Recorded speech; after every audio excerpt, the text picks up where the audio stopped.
Welcome back to the PRM Network. I'm your host, Andy McLean. This week we'll be covering the Davis daughters, results from the Alabama 200 and CARS Tour. Then lastly, upcoming races.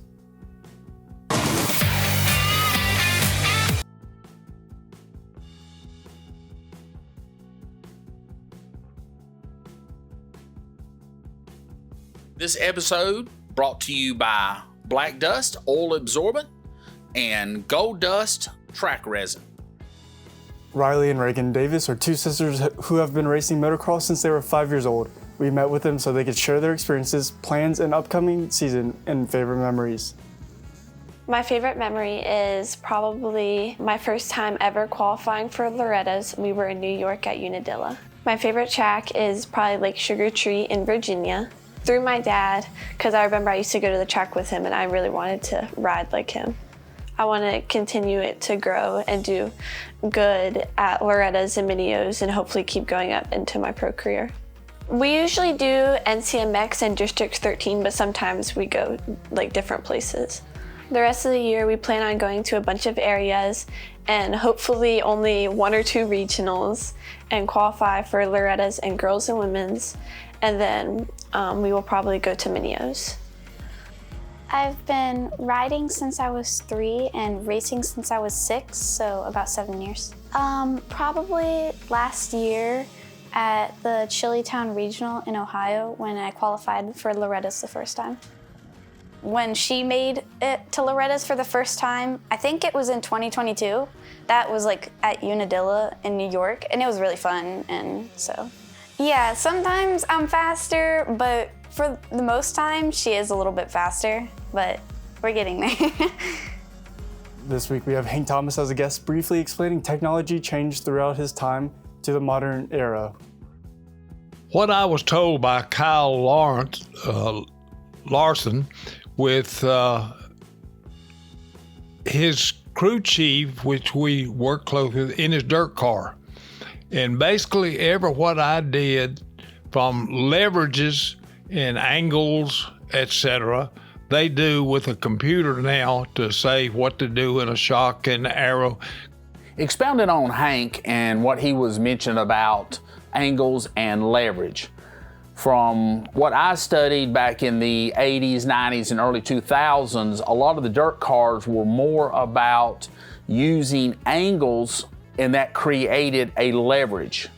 What my dad taught me about trailing arms, which is truck trailing arms, they actually shorten them up then from the standard length. They were using leverage and an angle. And the leverage was as much as between 3,000 and 5,000 pounds on tire load. And the reason for this was we started bending trailing arms and we had to go to I-beam because of the 2x3 120 tubing that we were bending.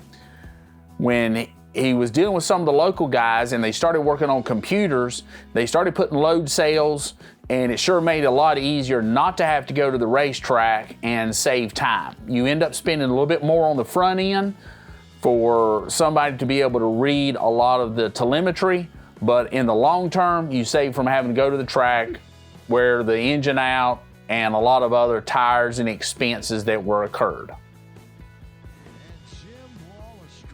John Bolin finally captured the prestigious Alabama 200 victory at Montgomery Motor Speedway after years of near misses and close calls. This veteran driver has been chasing a win in this event for a long time, and his persistence paid off as he outlasted a strong field of competitors. The Alabama 200, known as the Hunt for the Bear, is one of the most sought-after late model victories in the Southeast, making Bolin's win significant. After qualifying 15th, it was a steady march to the front of the field for Bolin.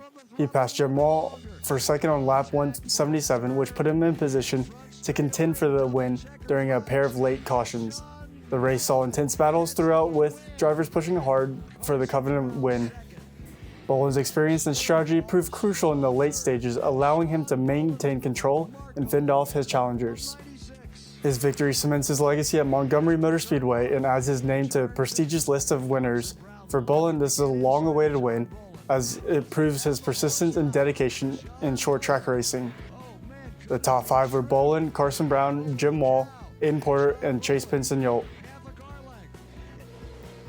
Connor Hall secured a dominant victory in his debut race with JR Motorsports at the ZMax CARS Tour opener at New River All-American Speedway. Starting from pole position, he controlled most of the race and held off Bobby McCarty after a late race caution. This marks a strong start in Hall's championship pursuit. The race featured intense competition with track positioning playing a crucial role. Chad McCumbee made an impressive charge from 29th to lead by lap 38, while Ronnie Bassett Jr. recovered from early incidents to finish third. The Rattler 250 at South Alabama Speedway is a legendary late model race known for its fierce competition and one-of-a-kind tradition where winners must pose with a live rattlesnake in victory lane. For nearly 40 years, this is a nerve-wracking ritual that added to the race's appeal. The combination of adrenaline, high stakes, and substantial payout makes the Rattler 250 a must-win event in short track racing. More than a race, the Rattler 250 is a true test to any short track drivers in the country, producing unforgettable moments and intense rivalries. Its reputation as a proving ground has cemented its status as one of the most unique and prestigious wins in late model racing. The 2025 Rattler 250 weekend will be held March 13th through the 15th, with 3 days of non-stop action. Practice and qualifying will take place Thursday and Friday, leading up to the 20th annual Grasshopper Baby Rattler 125 and modified races Friday night.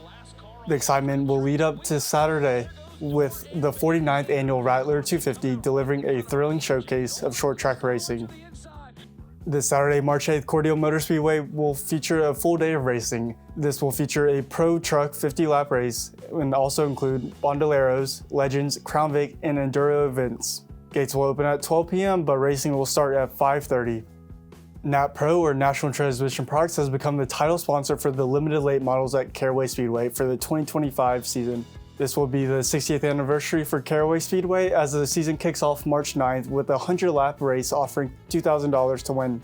The biggest event at Caraway will be the Rusty Hart Memorial. It will be a triple header on July 5th with $3,000 to win. The series includes 4-tire and 2-tire events with a minimum of 400 to start. Nat Pro, a leading transmission parts supplier with over 50 years of experience, partnered with the track to market their products. Caraway Speedway, a family-owned track since 1977, continues to enhance its brand each year.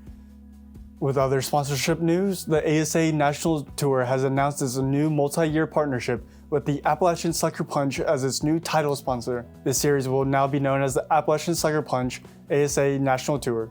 Appalachian Sucker Punch aims to align its brand with motorsports enthusiasts. The 2025 season will feature 12 races across 8 states, with live coverage through Track TV and Map TV. Their next race will be March 28th at Five Flags Speedway. Thank you for joining us this week at PRM Network. If you enjoyed, please don't forget to like and subscribe.